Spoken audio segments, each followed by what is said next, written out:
আমল বিলুপ্তির পথে ভাই। আমরা যারা আলহামদুলিল্লাহ খুঁটে খুঁটে অনেক নেক আমল করার চেষ্টা করি, আলহামদুলিল্লাহ অনেক ভালো ভালো আমল আমরা দোয়া দুরুদ এগুলা করার চেষ্টা করি, তারাও এই আমলটা থেকে অনেক দূরে। এই আমলটা আমরা অনেকে করছি না। সেটা কোনটা? সেটা হলো আজানের জবাব দেওয়া।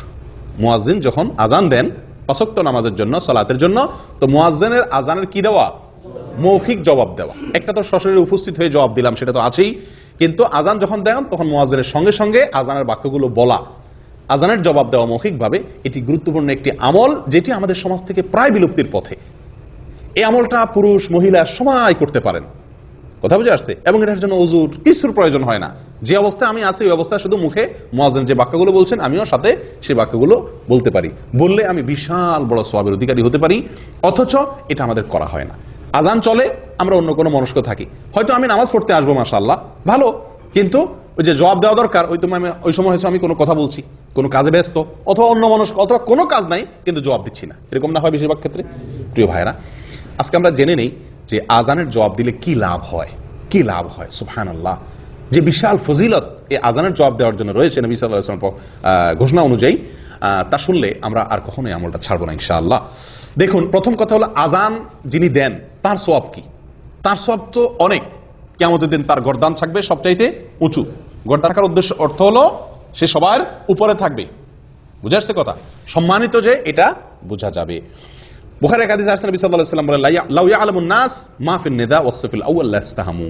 মানুষ যদি জানতো আজান দেওয়ার ভিতরে কি মর্যাদা রয়েছে, মুয়াজ্জিনের জন্য কি মর্যাদা রয়েছে, যদি মানুষ জানতো, তাহলে লটারি করে মুয়াজ্জিন নিযুক্ত করতে হতো বিনা পয়সায়।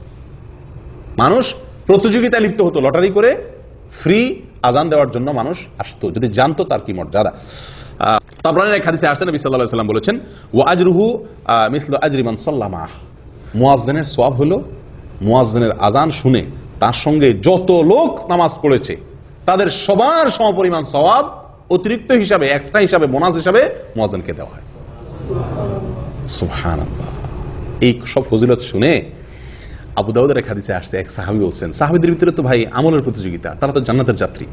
জান্নাতের সাহাবী বলতেছেন যে, ইয়া রাসূলুল্লাহ, মুয়াজ্জিনরা তো আমাদের চাইতে অনেক বেশি মর্যাদার অধিকারী হয়ে যাচ্ছে। হ্যাঁ, আজান দিয়ে সব মসজিদ পড়তে সব লোকের সমাপন সব এক্সট্রা সে পেয়ে যাচ্ছে, আমার তো এটা পাওয়ার সুযোগ নেই, আর সবাই তো মুয়াজ্জিন হওয়ারও সুযোগ নেই। ঈর্ষা হচ্ছে, হিংসা না, ঈর্ষা। উনি পাচ্ছে পাক, সেটা নিয়ে আমার আপত্তি নাই, কিন্তু আমরা যে পাচ্ছি না, আমরা তো পেতে চাই। নবী সাল্লাল্লাহু আলাইহি ওয়াসাল্লাম তাকে বললেন, কুল কামা ইয়াকুলুন। তার মতো সওয়াব পেতে চাও মুয়াজ্জিনের মতো? উপায় খুব সহজ। কি করতে হবে? মুয়াজ্জিন যা বলে তুমিও তা বলো, তার সাথে সাথে জবাব দাও। মুয়াজ্জিন যখন আল্লাহু আকবার বলবে, পুরা পাড়ার সমস্ত মানুষ যারা আমরা শুনছি সবাই আমরা সঙ্গে বলবো কি? আল্লাহু আকবার। যখন মুয়াজ্জিন আশহাদু আল্লা ইলাহা ইল্লাল্লাহ বলবে, আমরা কি বলবো? আশহাদু আল্লা ইলাহা ইল্লাল্লাহ। যখন মুয়াজ্জিন আশহাদু আন্না মুহাম্মাদুর রাসূলুল্লাহ বলবে, আমরা কি বলবো? অনেকে মনে হয় সাল্লাল্লাহু আলাইহি ওয়াসাল্লাম বলে, না, কি বলবো এখানে? আশহাদু আন্না মুহাম্মাদার রাসূলুল্লাহ। স্বয়ং নবী সাল্লাল্লাহু আলাইহি ওয়াসাল্লাম এইভাবে শিক্ষা দিয়েছেন, এবং সহিহ মুসলিমে আছে, ইযা ক্বালা আশহাদু আন্না মুহাম্মাদার রাসূলুল্লাহ ক্বাল আশহাদু আন্না মুহাম্মাদার রাসূলুল্লাহ। সহিহ মুসলিমের হাদিস। অর্থাৎ মুয়াজ্জিন যখন আশহাদু আন্না মুহাম্মাদার রাসূলুল্লাহ বলবে, এখানে সাল্লাল্লাহু আলাইহি ওয়াসাল্লাম না বলে হুবহু ওইটাই বলতে হবে, আশহাদু আন্না মুহাম্মাদার রাসূলুল্লাহ। দুরূদ পড়লে আপনি শেষে পড়বেন। এরপরে যখন হাইয়া আলাস সালাহ বলবে, তখন আমরা বলবো লা হাওলা ওয়ালা কুওয়াতা ইল্লা বিল্লাহ। যখন হাইয়া আল ফালাহ বলবে, আমরা বলবো লা হাওলা ওয়ালা কুওয়াতা ইল্লা বিল্লাহ। আল্লাহু আকবার বলবে, আল্লাহু আকবার বলবো, লা ইলাহা ইল্লাল্লাহ বলবে, আমরাও লা ইলাহা ইল্লাল্লাহ বলবো। এই যে মুয়াজ্জিনের সাথে সাথে আজান এর বাক্যগুলো বলা, জবাব দেওয়া, সঙ্গে সঙ্গে মুয়াজ্জিন বলবেন, আমরা বললাম, তিনি বললেন আল্লাহু আকবার, তারপরে আর কি, সঙ্গে সঙ্গে বলতে তার পর।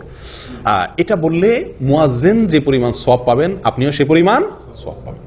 এখন একটু চিন্তা করে দেখুন, হারামের মুয়াজ্জিন, মক্কার হারামের মুয়াজ্জিন আজান দিচ্ছেন, আর আপনি সে আজানের কি দিচ্ছেন? জবাব দিচ্ছেন। তিনি আল্লাহু আকবার বলছেন, বলে শেষ করছেন, আপনি আল্লাহু আকবার বলছেন।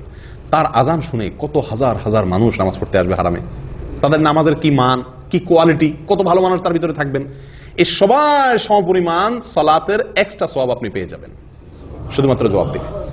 কত সময় আমরা রেডিওতে, টেলিভিশনে সরাসরি আজান, লাইভ আজান শুনি, কিন্তু বাবার মতো বসে থাকি, জবাব দেই না, ঠিক না ভাই? এই আমলটা করবো তো ইনশাআল্লাহ।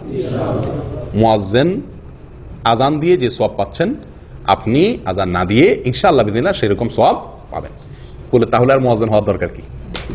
না ভাই, মুয়াজ্জিনের যে কষ্ট, একেবারে হুবহু তার যে মর্যাদা, সেটা তো আপনি পাবেন না। সওয়াবের পরিমাণ হয়তো সেটা হবে, কথা বুঝে আসছে? মর্যাদা হুবহু সেটা হবে না। আপেলের চাইতে টমেটো বা এরকম আরো অনেক কম দামা জিনিস, এগুলো দেখা যায় ভিটামিন বেশি থাকে, কিন্তু ভিটামিন বেশি থাকলে কি দাম সমান হবে? স্বাদটা একরকম হবে না। এই জন্য যিনি আজান দিচ্ছেন তার মর্যাদা তো আল্লাহ সুবহানাহু ওয়া তাআলার কাছে অনেক বেশি, কিন্তু তার সমপরিমাণ সওয়াবটা অন্তত আমি ভাগ বসাইতে পারলাম কি করলে? আজানের জবাব দিলে। দেব তো ইনশাআল্লাহ? এই আমলটা ভাই বিদায় হয়ে গেছে। ওয়াল্লাহি আমরা বেশিরভাগ মানুষ আজান হয় কিন্তু খেয়াল করা হয় না। করবেন তো ইনশাআল্লাহ আজ থেকে? আল্লাহ আমাদের সকলকে তৌফিক দান করেন। জাযাকুমুল্লাহ ওয়া আখিরু দাওয়ানা আলহামদুলিল্লাহি রাব্বিল আলামিন।